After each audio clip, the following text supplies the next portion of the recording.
And welcome to this video. As you can see, the board doesn't have much on it, right? But by the title, you know what this is about. This is about the LCS Walkout and all that jazz. So everybody and their mother is talking about it, which is why I wasn't going to originally do a video on it, despite somebody suggesting it, because I've actually talked about my opinion on how the LCS could be improved, and LOL esports as a whole in the past, utilizing some traditional sports fandom background and things like that to improve things.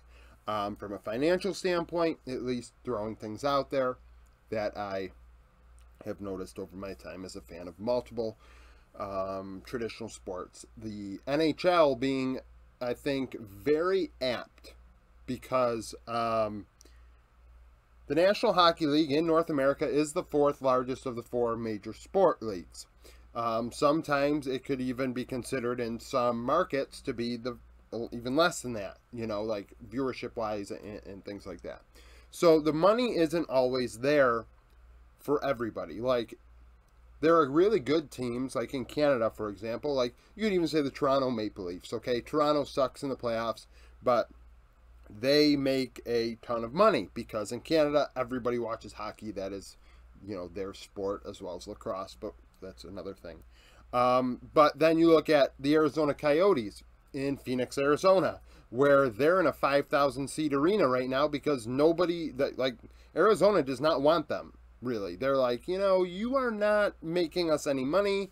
We don't really want you anymore. But the NHL is like, no, we want you to stay here. So, you know, you have this deal where some teams aren't making money, some teams are making money. And there have been 3 lockouts in my lifetime in the NHL, maybe even 4.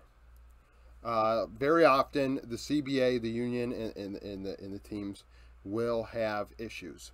So when I see this, and I read the demands immediately, I was like, at first I said, you know, okay, some of these demands may be okay. The last one about players having the right to keep their slots in the NACL if 3 of the 5 players want to keep going on despite the team tanking and dying off, I thought was kind of silly. I think if a team is, if a team like goes bankrupt or finishes last place, let's say a team finishes last place and they're like, you know what, we don't want to be involved in League of Legends anymore. I thought that was kind of weird that 3 of the 5 players would be allowed to keep the spot. Because, I mean, if you finished last, for example, I think there's an argument to be made that you shouldn't be able to keep your spot because there might be better players that aren't in the NACL that deserve that spot, if that makes sense. Other things, I thought the promo relegation thing was not realistic. I feel like the teams have been guaranteed, likely in writing, that they wouldn't have that happen. I don't know if that has happened, but I assume that would be the case. That like the teams would say, hey, as part of the deal of us giving you $10 million to buy the slot, you can't do promo relegation. So there's that. The players having the right to LCS contracts if they win the NACL summer split. I think that's, you know, like you look at minor region sports all around the world. If you win the American Hockey League Championship, if you win the XFL, if you win the USFL, if you win AAA, if you win some English Premier League second tier team, you know, like here the team can move up, but that doesn't mean all the players get to move up. Some players, the player that is the least important starter may still, you know what, they'll be like, you know what, we're still going to replace you. We want a better player or whatever, and they never get, you know, a bonus or whatever. So I think if you win it, you should be able to move up just because you just won it, and I'm sure you are better than a player in the LCS, which we'll get into how you can maybe improve that. As far as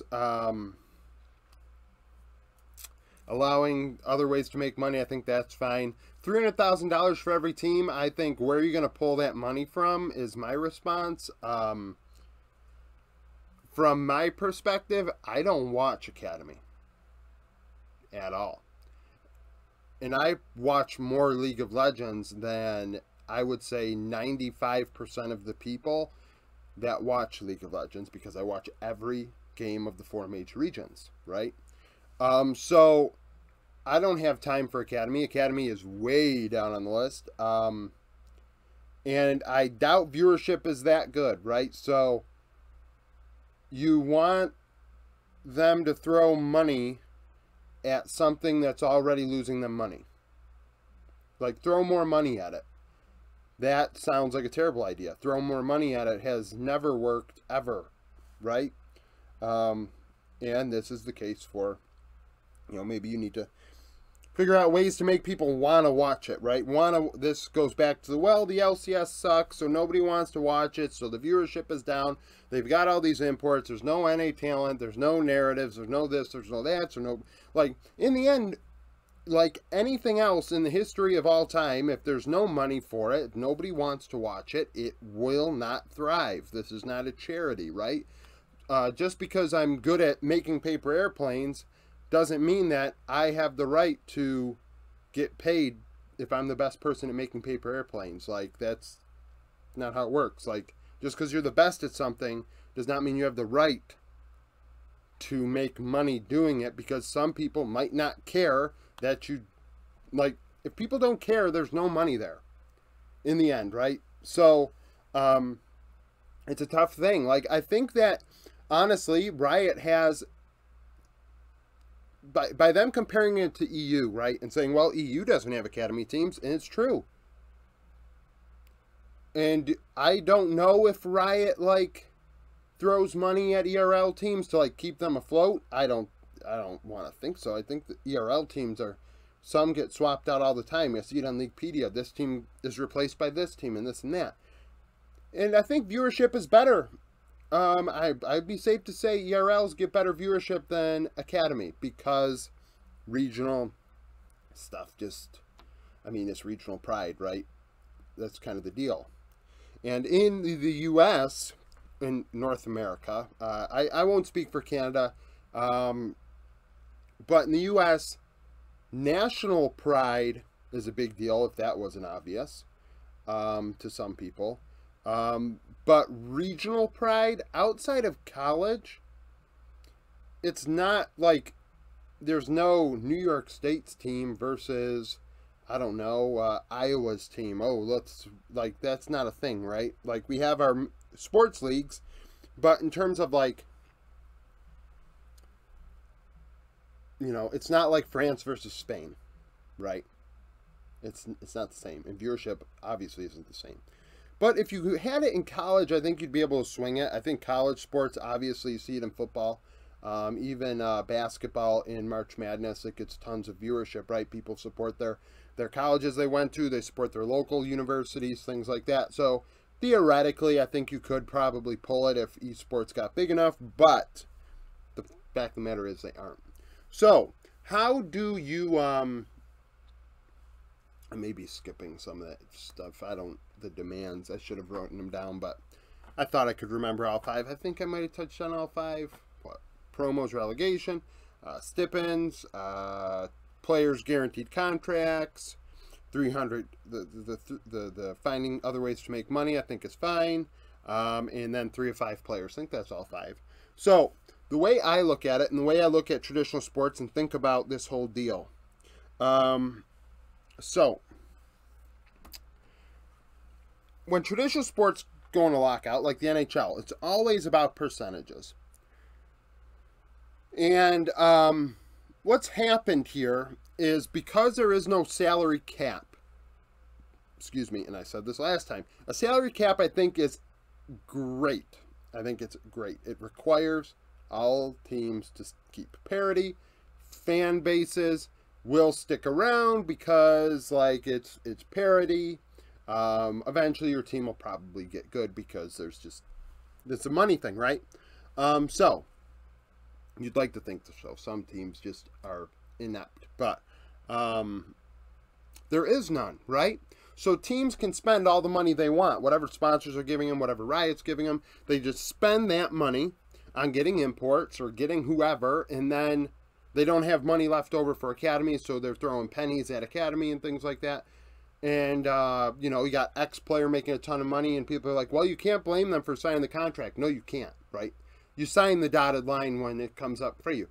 But we also have to keep in mind, you sign that, and we cannot like do this ignorance is bliss thing when we know when I do this, you know, do they have more money for everybody else? I mean, that's not your problem, but at the same time, now it is. Now you've went on strike because those contracts were signed, right? And teams, they're like, well, teams, that is what it is. Teams are being held responsible for signing those contracts. They have to do what they have to do. And it's like, okay. And at the same time, they are holding themselves accountable by saying, we're not going to have academy anymore. We're going to throw away our development system because we signed these contracts, right?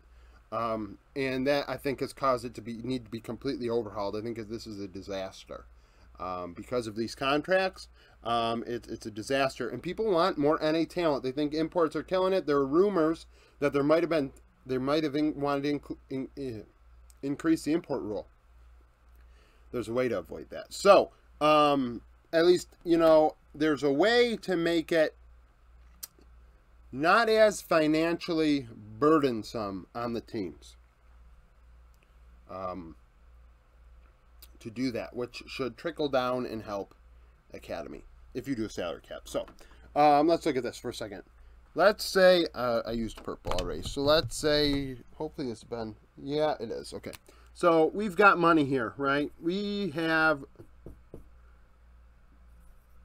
revenue or net, whatever. So this here is how much LCS makes, right? So we only make this much money. Now, because we only make this much money, we cannot just throw money at players left, right, and center, because then we will start losing money, right? So this is why, like, theoretically, how do you go and spend money elsewhere? Just 1 second. Sorry about that, the phone rang. So they only have so much money, right? So we can't just be pulling money out of our ass and say to ourselves, oh, but let's throw $300,000 at every academy team so all the players make 60 grand. That's a living wage. This and that. And I do believe all players deserve a living wage. So we got to get into how can we give the academy players a living wage when teams aren't making money. My assumption is the LCS is not making money. Maybe the LCS is making money and this is all wrong, right? Revenue. This is not net. This is revenue. This is how much money they bring in before everything. This is the money from viewership, sponsors. Okay. And Riot and the players need to split this pot, just like in major sports. We see the NFL argue 55-45, 60-40, 51-49. How do we split this up between owners and players? And people then get into the argument, yeah, but the players are the product, so they should be making more. And the owners say, no, we are this, we have all the money. So that argument is what it is. So let's just argue. Let's not take a side here, right? Let's just say,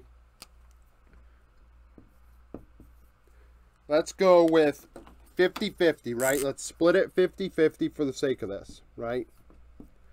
And we say the revenue for the LCS is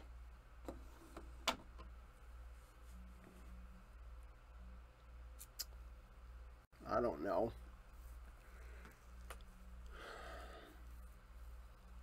It's just tough. It's tough to even guess how much the revenue would be. In the end, it's got to be enough to cover the cap, right? So, you split the money evenly, for starters. And you tell, this is going to upset, I shouldn't have put Riot, I should have put Riot-owners. Sorry. Orgs. So, we got to do a salary cap. Nobody likes a salary cap in terms of a salary cap. Players don't like salary caps, right? So a salary cap says every team can only spend $3.5 million.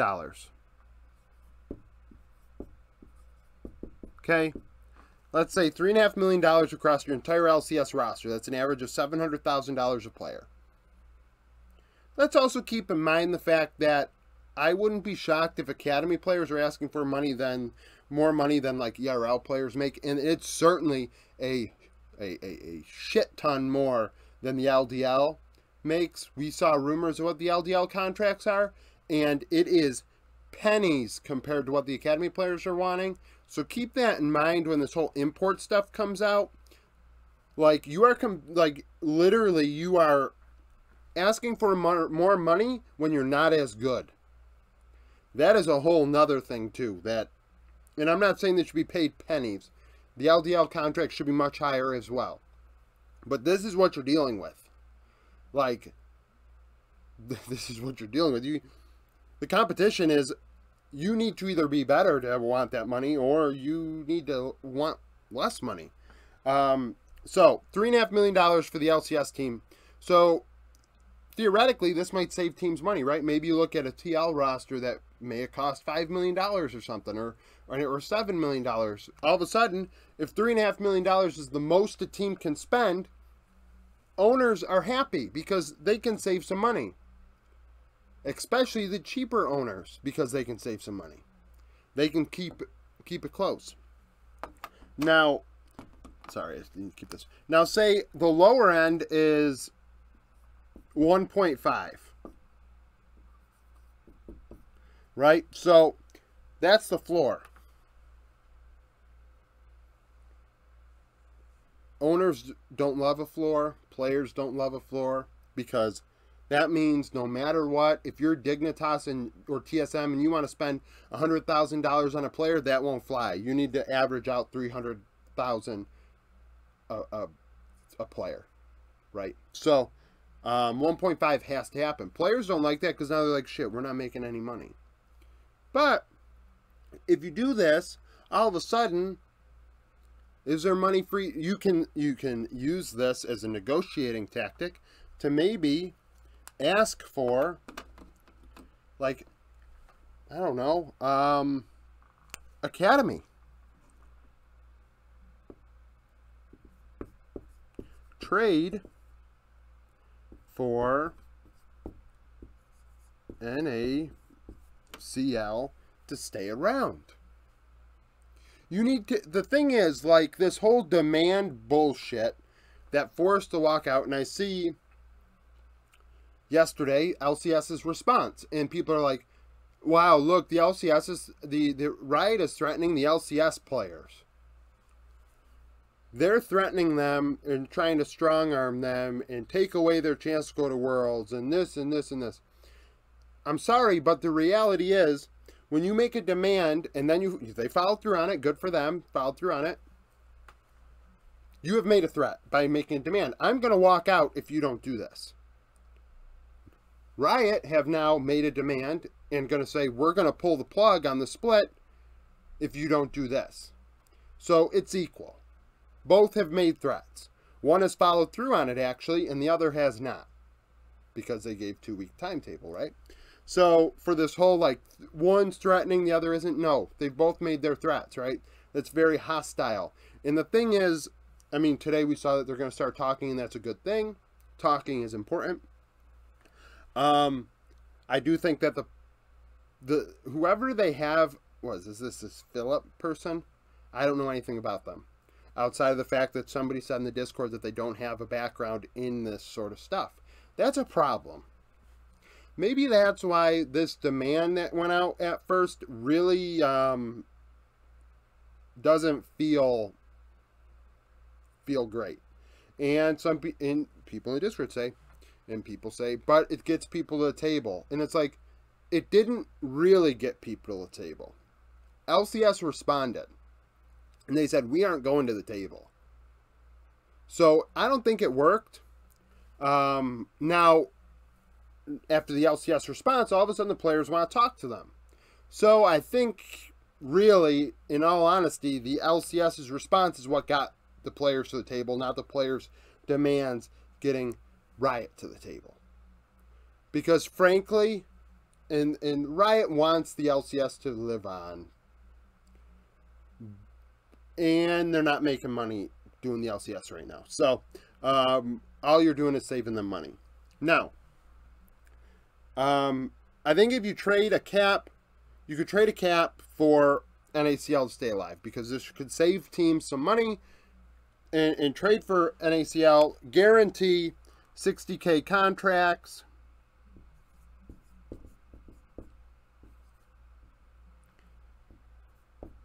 $60K guaranteed. Players get housing.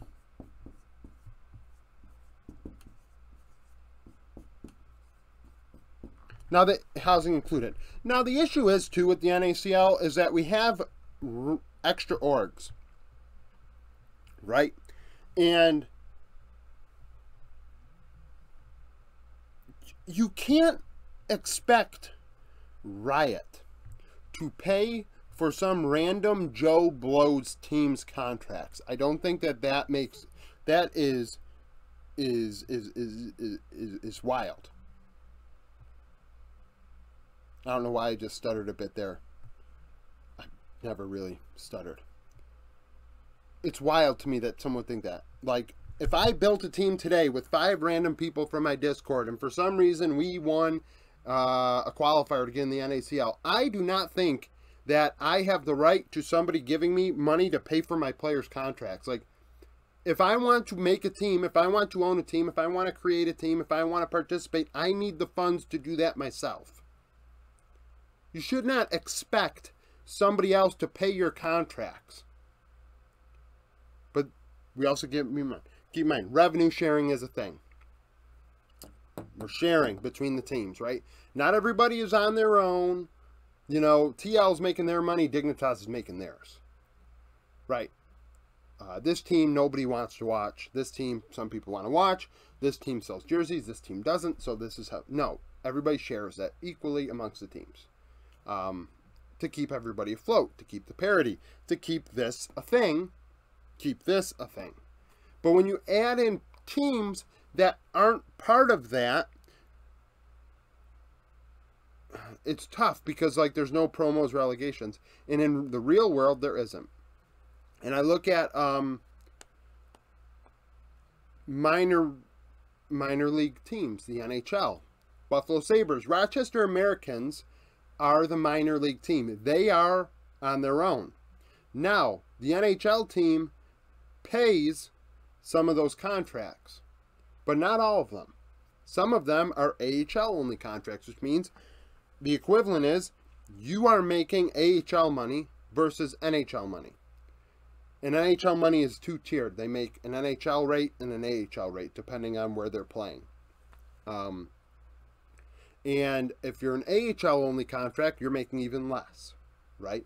So the way I look at like an NACL player that's on like Joe Blow's team, they should be making the AHL only money. Whatever that team wants to pay you is what you're making. If it's not feasible, the dream is the dream, man. I'm sorry, but if the money ain't there, the money ain't there. If the team ain't making money, the money is not there. Now, if you've signed a contract, you're not getting paid what's on the dotted line that you should be getting in return, sue. Otherwise, you're just yelling into the void that you want more money when really, theoretically, the money isn't there for you to have.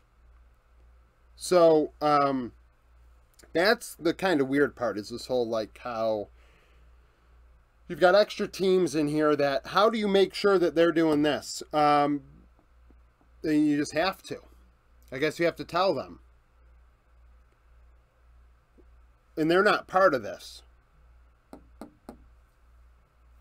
That's the hard part of having extra teams do it.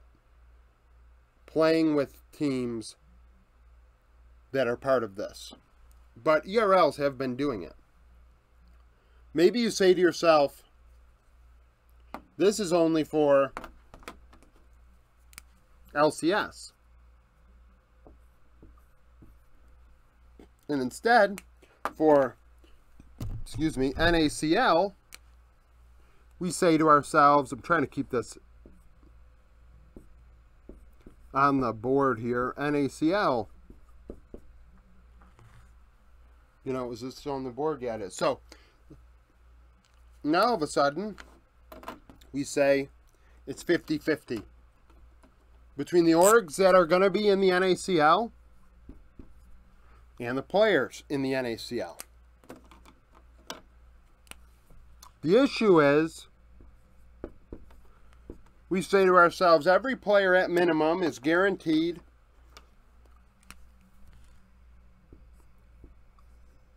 so this here is the floor, because we want this, right? So we got this. That is resulting in that, a 300K floor. Everybody's guaranteed 60K. But the problem is,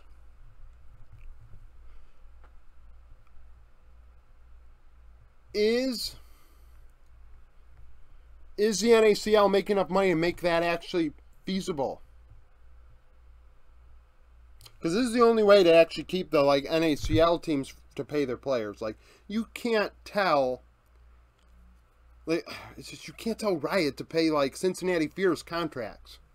Sorry, Cincinnati Fear, you look good sometimes. I see you're on Twitter and you do things cool, but the fact of the matter is, you're not part of this because you're not in this. You're not making that money. You're making this money. So how can we guarantee that amateur top laner gets paid 60K when the NACL is not making enough money to make that a thing? The team is not making enough money. So when you have an extra org all of a sudden be thrown in there, that's a tough hill to climb to make enough money as an org in the NACL to pay this. And then it's yeah, but then just have Riot do it. Why should Riot be required to pay a contract for a team that somebody else made? What's their obligation to that random team? And it's someone says, but it's for NA talent.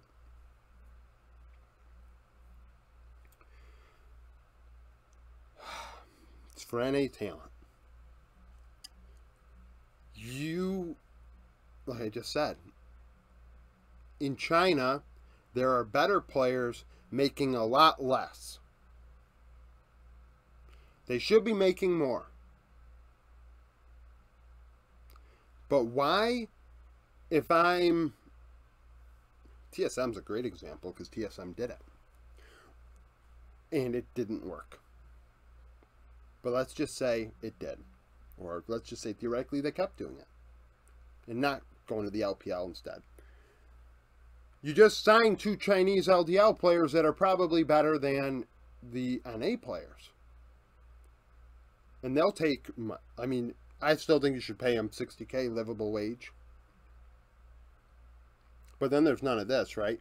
So you could, I guess, treat all the players equally. Everybody in NACL makes 60K. And then bonuses and things like that come from playoffs or whatever. If there's more money there, there's more money there. If there isn't, you can't keep floating something that's not working. If they're not making money, they're not making money. I feel like people don't understand this. They want to feel bad for these, and I feel bad that nobody is watching it. And I'm sure people are going to say, I watch it. There's this many people watching it. I'm going to tell you right now. You may watch NACL. You may be the biggest NACL fan. You may be the biggest supporter, and you see this, this, and this, and this. We would not be here if the NACL had enough of you to float it. This would not be a thing if the NACL was making money. And the teams were making enough money that it made it worthwhile. Because it makes sense to have development teams. It makes sense to have academy teams. There's a reason why Korea is the best, and Korea has 3 tiers of teams in their system. Have you ever seen D plus Kia's depth chart? It is insane how good those players are. Right? So, if it worked, teams would keep it because they want, if there's one thing we know, there's a reason why they keep getting Korean imports, right? Korean players are great, but they want to follow the Korean org's way of doing things, if they can, where it's applicable. And having academy and development teams is one way. So, I just struggle, and the whole imports thing, let's go over that. This here should help that. Because now you can't go and say, hey, I don't know, hey, Prince, I'm going to throw $2 million at you. And, yeah, I know Sandbox is going to throw $1.5 million, Rare Atom, 1.75. We'll throw 2 at you. And we'll lock you down. So they lock down Prince. And now FlyQuest or whoever says, oh, well, now we can't afford an academy team anymore. Shucks. I mean, if we had spent $500,000 instead of $2 million, we could have floated an entire academy team with that 1.5. I'm just throwing numbers out there. I don't know what Prince's contract is. But the point is, that happens twice. Most teams have 2 imports, right? And they make more than the average, I imagine. You end up in a situation where now you can't afford academy players. So if you do this and you limit how much a team can spend, they have this money to spend. Even like, there's a rumor, and I don't know if it's true, it's just a rumor I read, that Fudge may have thrown out there, hey, if we all took a pay cut.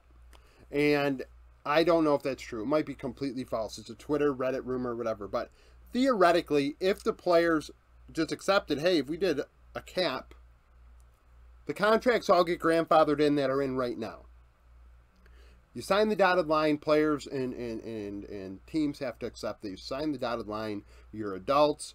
Just because you got... I hate contract prisons. I absolutely hate it. Players need to have agents that actually read the damn contracts, that actually say, hey, you know what? We don't want to be in contract prison. Like, that's on the players and the agents. Just like how we just said earlier, well, can you blame a player for signing the dotted line when the money's there? Can you blame a team for trying to screw a player when they know the player doesn't have an agent or the player's is just gonna sign it? I mean, one's malicious and the other is just like, but at the same time, that's the 2 ways of doing it, right? Like, that's the way it's done. That's business. This is what it is. So players need to have agents. Prevents a lot of the problems. It's just, I don't know. This walkout stuff, it just seems to me, in the end, the NACL ain't making teams money, so it ain't worth it to run it. And players want Riot to throw money at every team to float the contracts, to keep the NACL. And I just don't. I'm not one of those people that believes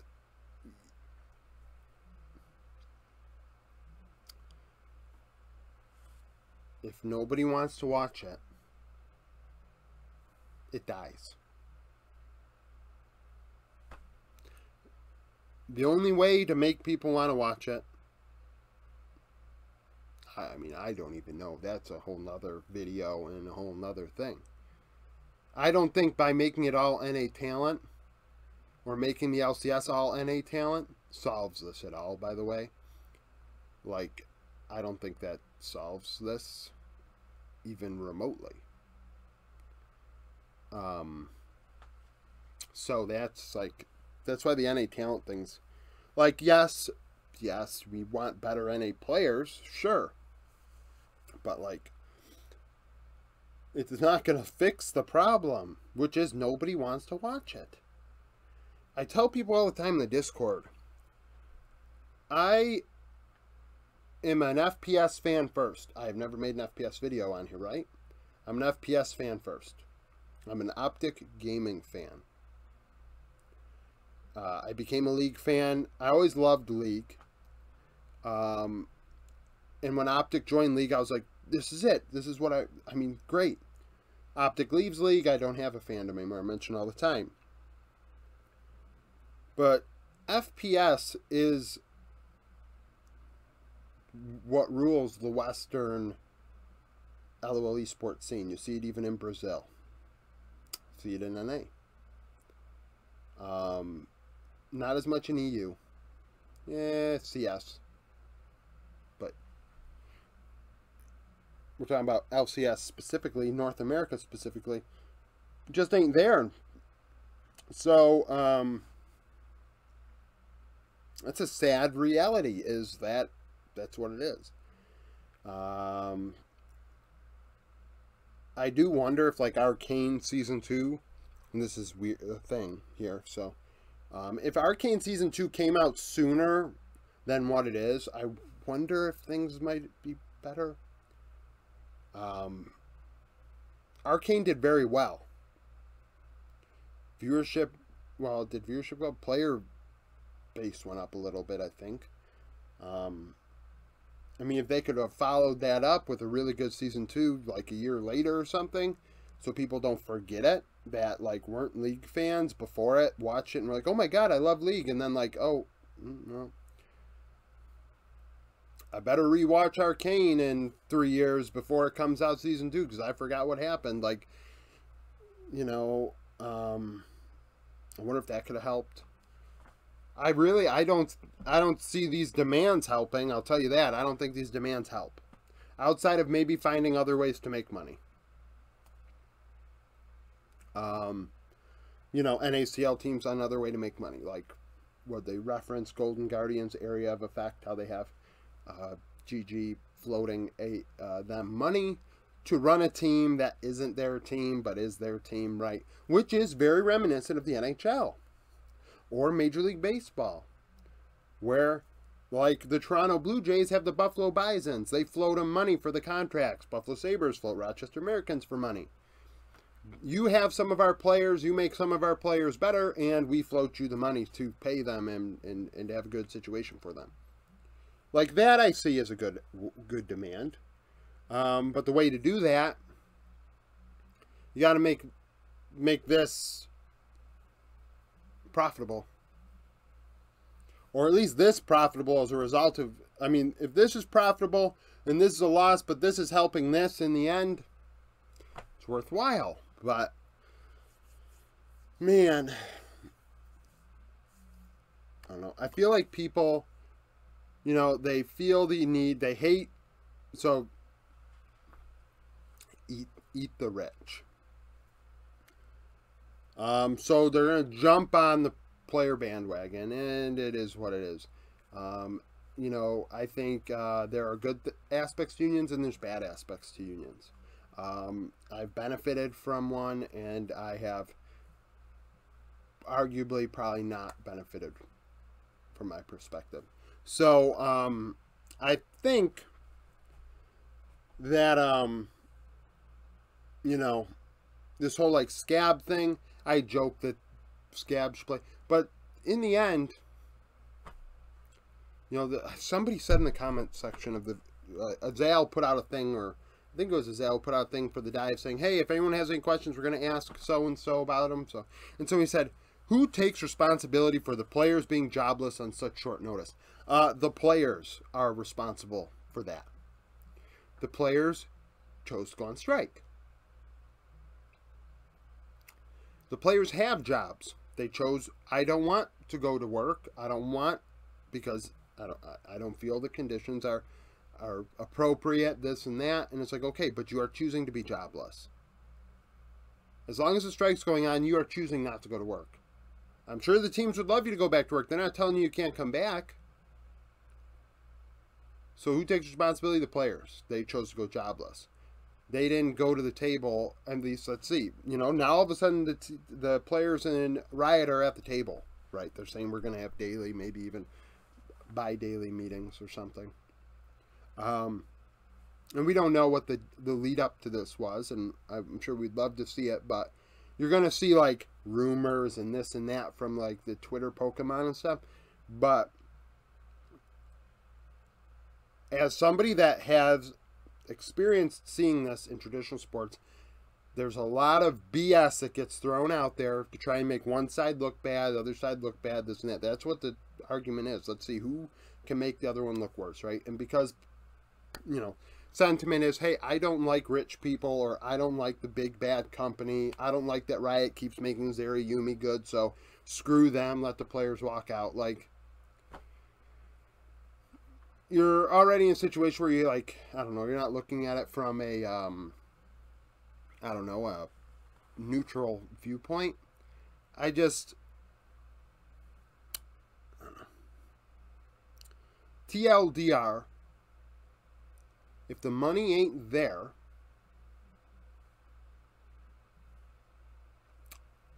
there's nothing you can do.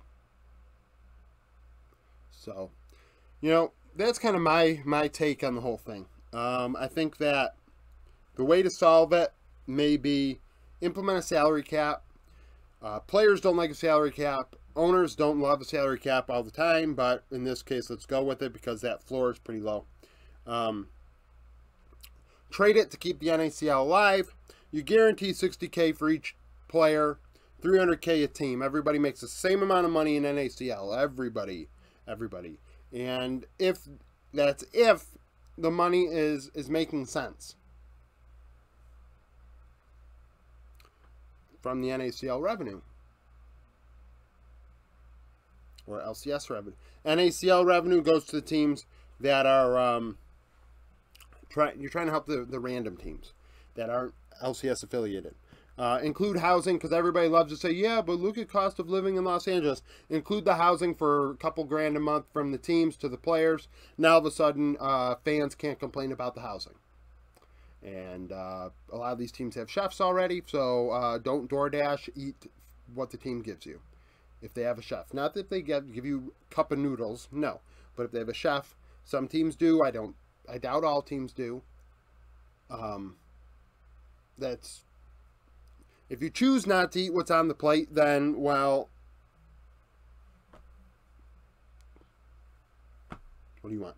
So, yeah. I mean, this is just from a guy that actually doesn't, like, talk to any players, really. Only a couple I've discussed things with. And, well, not about this, but, you know, this is just from my perspective, so... Thank you for watching this video. If you liked it, like it. Subscribe to the channel for daily League of Legends content. Follow me on Twitter. Join the Discord. Become a YouTube supporter. And I hope to see you again tomorrow.